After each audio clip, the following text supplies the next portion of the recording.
Right, Huzurabad counting కొనసాగుతుంది. Right Sridhar గారు, హుజురాబాద్ ఎన్నిక కౌంటింగ్ కొనసాగుతున్నటువంటి తరుణంలో సరే ఇప్పుడు ట్రెండ్స్ వస్తున్నాయి, రిజల్ట్స్ అనేవి ఇంకా రౌండ్ వారిగా తెలుస్తూ వస్తుంది. అయితే హుజురాబాద్ ప్రచారంలో పార్టీలుగా చెప్పినటువంటి అంశాలు, ప్రజలు ఆలోచించినటువంటి విధానం కావచ్చు, లేకపోతే ఇవాళ అనేక అవాస్తవాలు ప్రచారం చేయడం, ఇవన్నీ కూడా ప్రజలు ఒక రకమైనటువంటి ఒక వాతావరణంలోకి తీసుకెళ్లడం, ఇవన్నీ కూడా ఎట్లా జరిగినట్టుగా మనం చూడవచ్చు? అంటే ప్రధానంగా ఇప్పుడు ఈ పోలింగ్ సరళి చూస్తుంటే ఫలితాలు వస్తున్నాయి కదా, ఫలితాల్లో దాదాపుగా నువ్వు అన్న ఢీ అన్నట్టే నడుస్తాం. అవును, అదే ఆలోచన పోటాపోటీగా ఉంది.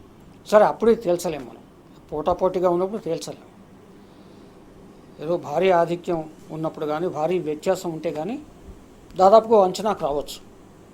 కానీ 22 రౌండ్లలో 3వ రౌండ్ ఇంకా పూర్తి కాలేదు, లేదా అయి ఉంటుంది. ఈ మాత్రం వ్యత్యాసానికి ఇప్పుడప్పుడే చెప్పలేము. కానీ ఇదే ఎందుకు జరిగింది,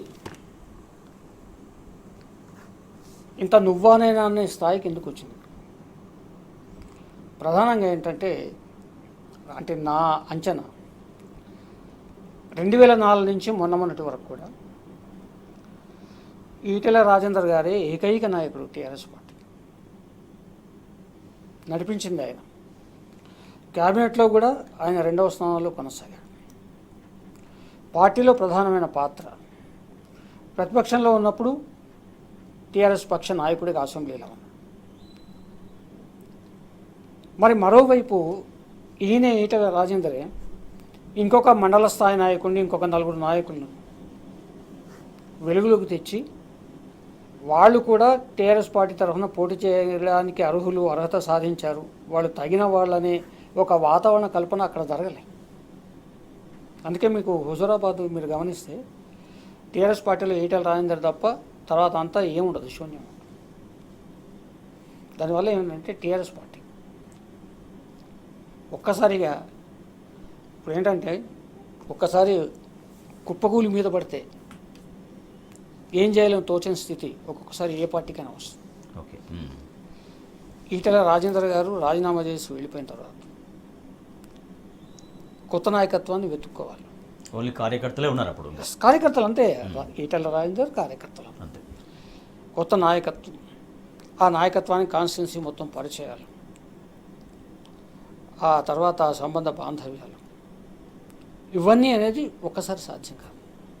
అందుకే ఎప్పుడైనా కానీ ఏ నియోజకవర్గం అయినా కానీ ఒకే ఒక్కడు అనే ఒక వాతావరణం ఉంటుంది చూడండి, అది ఒక్కొక్కసారి రాజకీయ పార్టీలకు ఇబ్బంది కలిగిస్తుంది. ఇప్పుడైతే ఒక నాయకత్వ సమూహం ఎదగాల్సిన అవసరం. విధేయత విషయంలో కూడా ఈటెల రాజేందర్ గారు టీఆర్ఎస్ పార్టీని వదిలి వెళ్ళిపోతారని కానీ, ఇట్లా టీఆర్ఎస్ పార్టీని టార్గెట్ చేస్తారని ఎవరు అనుకోలేదు. ఇప్పుడు మేమంతా 20 ఏళ్ళ నుంచి టీఆర్ఎస్ పార్టీని చూస్తున్న వాళ్ళు, ఎవరూ ఊహించలేదు. కానీ జరిగింది. కారణం ఏంటంటే, ఆయన ప్రధానంగా సిద్ధాంతాల కంటే, అదే నన్ను పెంచి పోషించిన పార్టీ, 6 సార్లు నన్ను గెలిపించిన పార్టీ, టికెట్ ఇస్తేనే కదా పార్టీ గెలిచేది, టికెట్ ఇస్తేనే కదా ఆ పార్టీ నాయకుడిగా చెలామణి అయ్యేది, టికెట్ ఇచ్చి గెలిస్తేనే కదా ఈ ప్రభుత్వంలో మంత్రిగా ఉండేది, లేకుంటే సాధ్యం కాదు కదా. అదంతా ఉండి కూడా ఆయన ఏకంగా రాజీనామా చేయడం, భారతీయ జనతా పార్టీకి వెళ్ళిపోవడం, అది కూడా భారతీయ జనతా పార్టీ ఏమాత్రం కూడా సిద్ధాంత సారూప్యం లేని పార్టీ. ఆయన చాలా సందర్భాల్లో చెప్పుకుంటాడు, వామపక్షాల నుంచి వచ్చిన వాడిని. సిద్ధాంత సారూప్యం లేని పార్టీలోకి పోవడం అనేది మాలాంటి వాళ్ళని కాదు, ఆయన అభిమానులు కూడా చాలామందిని ఆశ్చర్యపరిచింది. రాష్ట్ర వ్యాప్తంగా పోయాడు. కారణం ఏమిటంటే, తన మీద వచ్చిన ఆరోపణలు,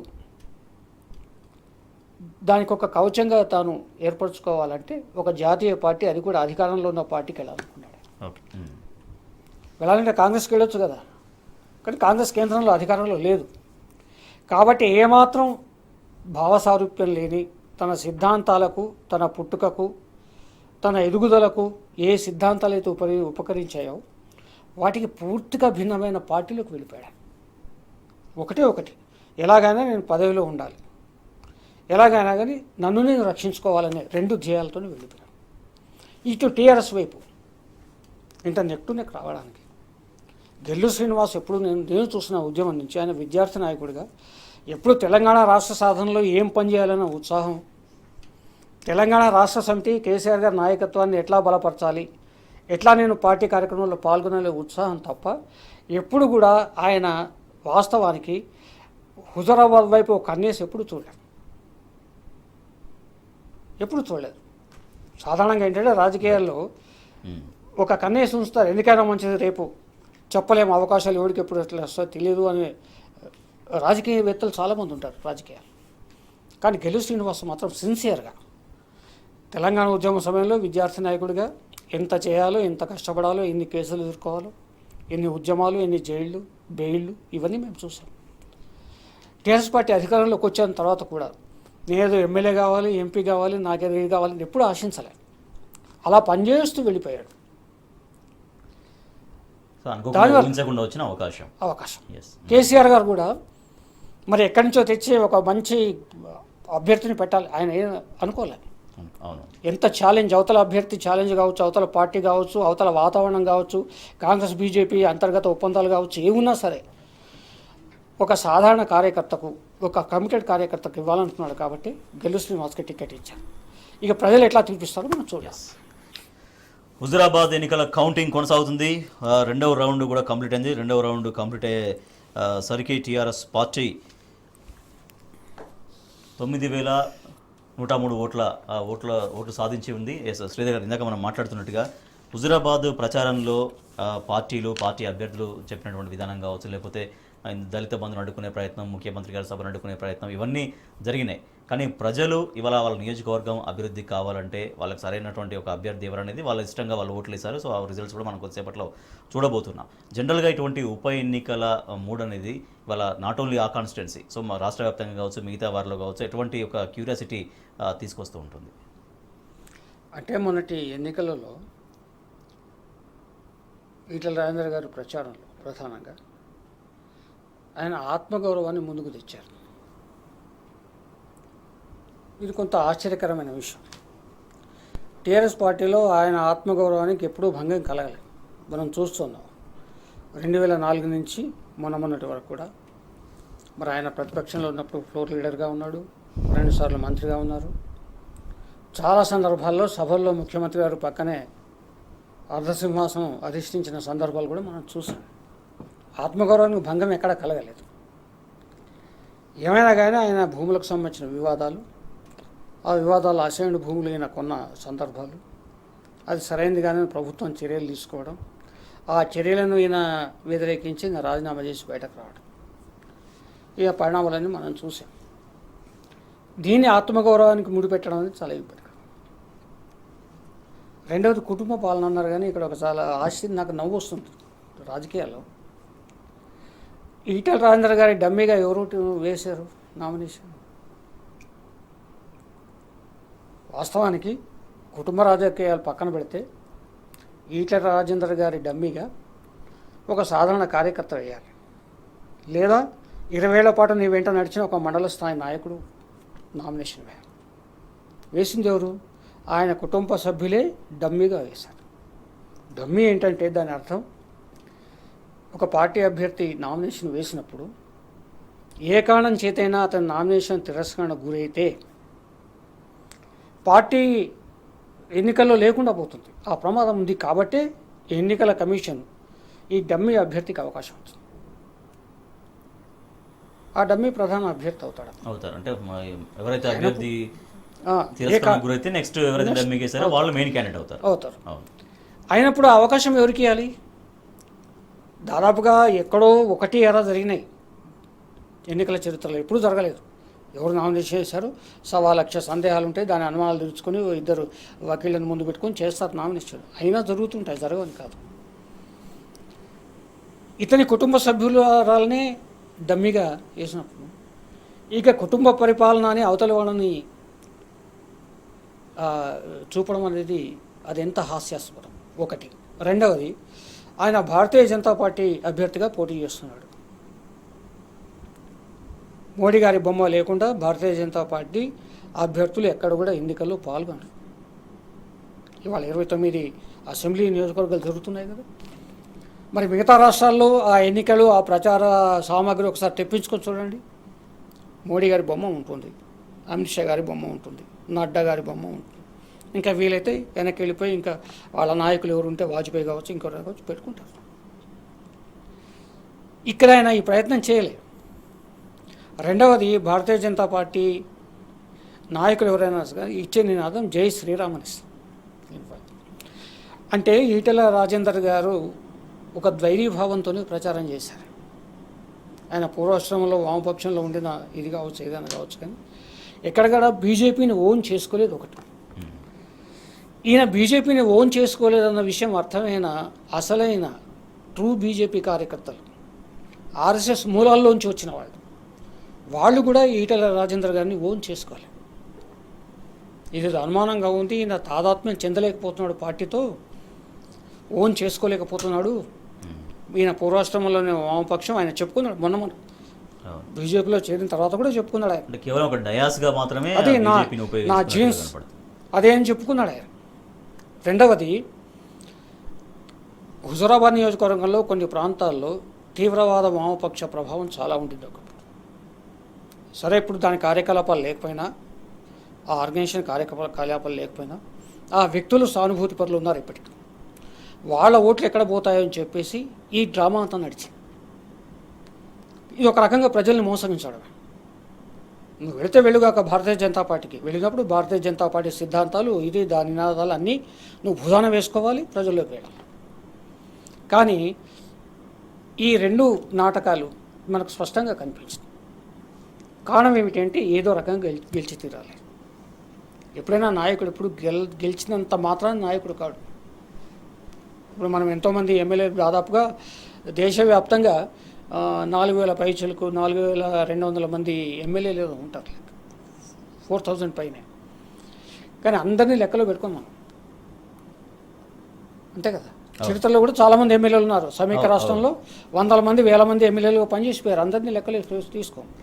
అట్లాగే ఓడినంత మాత్రాన కూడా ఒకడు నాయకుండా కాలకుండా పోలేడు. కానీ ఇక్కడ ఈటెల రాజేందర్ గారి విషయంలో జరిగింది ఏంటంటే, కేవలం గెలిపే లక్ష్యంగా పార్టీ సిద్ధాంతాలు పక్కన పెట్టి, పార్టీ జెండాలు పక్కన పెట్టి, పార్టీ నినాదాలు పక్కన పెట్టి ఒక ప్రజలను మోసగించే ప్రయత్నం ఒకటి జరిగింది ప్రచార వ్యవహారం. అదే గెల్లు శ్రీనివాస్ గారు ఆయన నిజాయితీగా చెప్పుకున్నారు, అయ్యా నేను పేదవాడిని, ఎక్కడ కూడా ఈటెల రాజేందర్ గారి ఆస్తిపాస్తులు ఎక్కడ ప్రచారంలోకి రాలే, మీరు గమనించండి. అదే గెల్లు శ్రీనివాస్, నా ఆస్తి ఇంత, నా బ్రతుకిది, నా నేపథ్యం ఇది, ఉద్యమంలో నా మీద ఇన్ని కేసులు ఉన్నాయి, నేను ఒక సాధారణమైన కుటుంబం నుంచి వచ్చిన వాడిని, దయచేసి నన్ను గెలిపించండి అని ఒక అప్పీల్ కనిపించింది. ఈ ఇద్దరి మధ్య మళ్ళీ కాంగ్రెస్ అభ్యర్థి ఆయన. అసలు ఆయన్ను కాంగ్రెస్ పార్టీ పట్టించుకోలేదు, అదొక విషాదం. వాస్తవానికి ఏంటంటే కాంగ్రెస్లోనూ మాజీ మంత్రులు, అతిరథ మహారథులు ఉన్నారు, ఒక 6 శాసనసభ్యులు ఉన్నారు. మరి కేంద్రంలో చాలామంది గతంలో కేంద్ర మంత్రులు పనిచేసిన వాళ్ళు ఉన్నారు. ఏకంగా రాహుల్ గాంధీ ఆయన తిరుగుతున్నాడు రాష్ట్రాలన్నీ. కానీ ఆయనను ఎవరు పట్టించుకోవాలి. కారణం ఏమిటి అంటే, పట్టించుకోకపోవడం అక్కడ బల్మూరి వెంకట్ అనేది ఆయన ఒక పాత్ర మాత్రమే, ఒక పావు మాత్రమే. లోపాయికారి ఒప్పందం జరిగిపోయింది. కాంగ్రెస్ ఓట్లన్నీ బీజేపీకి ట్రాన్స్ఫర్ అయ్యే. అంటే ఇప్పుడు నెక్స్ట్ స్టేట్లో కాంగ్రెస్ పార్టీ ఎదగాలనుకుంటున్నటువంటి క్రమంలో డెఫినెట్గా చాలా స్ట్రాంగ్గా ఫైట్ చేయాల్సిన అవసరం ఉండే. లేదు, అది లేదు, ఎక్కడ క్యాండిడేట్ ఎంపిక మొదలుకొని ప్రచారంలో కూడా సరిగ్గా పెద్దగా వెళ్ళకపోవడం, మీరు ఇందాక మీరు చెప్పినట్టుగా ఒక జాతీయ పార్టీగా మరొక జాతీయ పార్టీని ఢీకొనే విమర్శలు కానీ మాటలు కానీ ఎక్కడా లేకపోవడం, ఇవన్నీ కూడా అంటే పరోక్షంగా ప్రత్యక్షంగా డెఫినెట్గా బీజేపీకి సపోర్ట్ చేసినట్టు అనేది అందరూ చెప్తున్నటువంటి విశ్లేషణ. ఇప్పుడు జరిగింది అదే. ఇప్పుడు ఒక బలహీనమైన అభ్యర్థిని నిలబెట్టారని అంటే బలహీనమని మనం చెప్పలేం.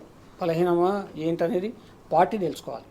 కానీ వెంకట్ గారిని ప్రమోట్ చేసే విషయంలో కానీ, ఆయనకు ఆర్థిక వనరులు సమకూర్చే విషయంలో కానీ, ప్రచారంలో కానీ కాంగ్రెస్ పార్టీ తూతూ మంత్రంగా నామమాత్రంగా వ్యవహరించి తప్ప అభ్యర్థిని భుజాన వేసుకుని రైట్ సరే గెలుస్తామా ఓడతామా తర్వాత సంగతి, ఈ ట్రయాంగిల్ ఫైట్ తెద్దాము, బీజేపీ టీఆర్ఎస్ వర్సెస్ కాంగ్రెస్ లేదా కాంగ్రెస్ టీఆర్ఎస్ వర్సెస్ బీజేపీ అని ఒక ట్రయాంగిల్ ఫైట్, ఆ దృశ్యాన్ని మనం ఆవిష్కరిద్దామన్న ఆలోచన వాళ్ళు ఎప్పుడూ చేయలేదు. ఓ క్యాండిడేట్కి బీఫామ్ ఇచ్చారు, పంపించారు, పొమ్మన్నారు, ఓ 4 అట్లా తిరిగి వచ్చారు, అయిపోయింది. కాబట్టి రిజల్ట్ ఇది మనం చూస్తున్నాం కదా. ఫస్ట్ రౌండ్ పోస్టల్ బ్యాలెట్లు మనం చూసాం. మరి ఒక జాతీయ పార్టీ ఈ రాష్ట్రాన్ని దశాబ్దాలు పరిపాలించిన పార్టీ, మరి ఆ హుజూరాబాద్ నుంచి కూడా కాంగ్రెస్ చాలాసార్లు గెలిచింది. టీఆర్ఎస్ పార్టీ ప్రవేశించిన తర్వాతనే కాంగ్రెస్ అక్కడ అధికారంలోకి రాకుండా పోయింది. అంతకుముందు Right. తెలుగుదేశం ఉంది కొంతకాలం. మరి ఆ ఓట్లని ఏమి మొన్నటికి మనం చూసాం కదా, పోయిన అసెంబ్లీ ఎలక్షన్స్లో వచ్చిన ఓట్లని ఏమైపోయాయి కాంగ్రెస్ ఓట్లు. అంటే లోపాయికారిగా భారతీయ జనతా పార్టీ కాంగ్రెస్ కంకణం కట్టుకున్నారు రాష్ట్రంలో. తెలంగాణలో మిగతా రాష్ట్రాల పరిస్థితి ఏంటో తెలియదు, కానీ ఇక్కడ మాత్రం మనం జాతీయ స్థాయిలో బద్ధచిత్రంలోమైన ఇక్కడ టీఆర్ఎస్ పార్టీని ఓడించడానికి మన ఇద్దరం ఒకటి కావాల్సిందనే ఒక ఇచ్చిపుచ్చుకునే ధోరణి ఈ రెండు పార్టీలు అవలంబించినట్టు ఈ పోలింగ్ సరళి బట్టి. రైట్, హుజూరాబాద్ కౌంటింగ్ కొనసాగుతుంది. రైట్, శ్రీధర్ గారు, హుజూరాబాద్ ఎన్నిక కౌంటింగ్ కొనసాగుతున్నటువంటి తరుణంలో సరే ఇప్పుడు ట్రెండ్స్ వస్తున్నాయి, రిజల్ట్స్ అనేవి ఇంకా రౌండ్ వారిగా తెలుస్తూ వస్తుంది. అయితే హుజూరాబాద్ ప్రచారంలో పార్టీలుగా చెప్పినటువంటి అంశాలు, ప్రజలు ఆలోచించినటువంటి విధానం కావచ్చు, లేకపోతే ఇవాళ అనేక అవాస్తవాలు ప్రచారం చేయడం, ఇవన్నీ కూడా ప్రజలు ఒక రకమైనటువంటి ఒక వాతావరణంలోకి తీసుకెళ్ళడం, ఇవన్నీ కూడా ఎట్లా జరిగినట్టుగా మనం చూడవచ్చు. అంటే ప్రధానంగా ఇప్పుడు ఈ పోలింగ్ సరళి చూస్తుంటే ఫలితాలు వస్తున్నాయి కదా, ఫలితాల్లో దాదాపుగా నువ్వనైనా అన్న ఢీ అన్నట్టే నడుస్తాం. అవునవును, అదే అందులో సందేహం. పోటాపోటీగా ఉంది. సరే, అప్పుడే తేల్చలేము మనం, పోటాపోటీగా ఉన్నప్పుడు తేల్చలేము. ఏదో భారీ ఆధిక్యం ఉన్నప్పుడు కానీ భారీ వ్యత్యాసం ఉంటే కానీ దాదాపుగా అంచనాకు రావచ్చు. కానీ 22 రౌండ్లలో 3వ రౌండ్ ఇంకా పూర్తి కాలేదు, లేదా అయి ఉంటుంది. ఈ మాత్రం వ్యత్యాసానికి ఇప్పుడప్పుడే చెప్పలేము. కానీ ఇదే ఎందుకు జరిగింది, ఇంత నువ్వానైనా అనే స్థాయికి ఎందుకు వచ్చింది? ప్రధానంగా ఏంటంటే, అంటే నా అంచనా 2004 నుంచి మొన్నటి వరకు కూడా ఈటెల రాజేందర్ గారే ఏకైక నాయకుడు టీఆర్ఎస్ పార్టీ. నడిపించింది ఆయన. క్యాబినెట్లో కూడా ఆయన 2వ స్థానంలో కొనసాగాడు.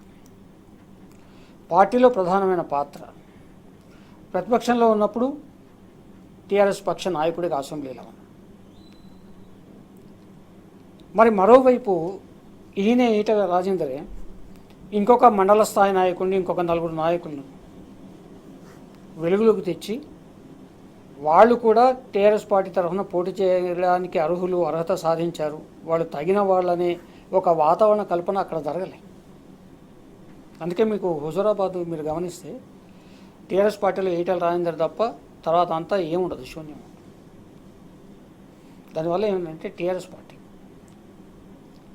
ఒక్కసారిగా ఇప్పుడు ఏంటంటే ఒక్కసారి కుప్పకూలి మీద పడితే ఏం చేయాలని తోచని స్థితి ఒక్కొక్కసారి ఏ పార్టీకైనా వస్తుంది.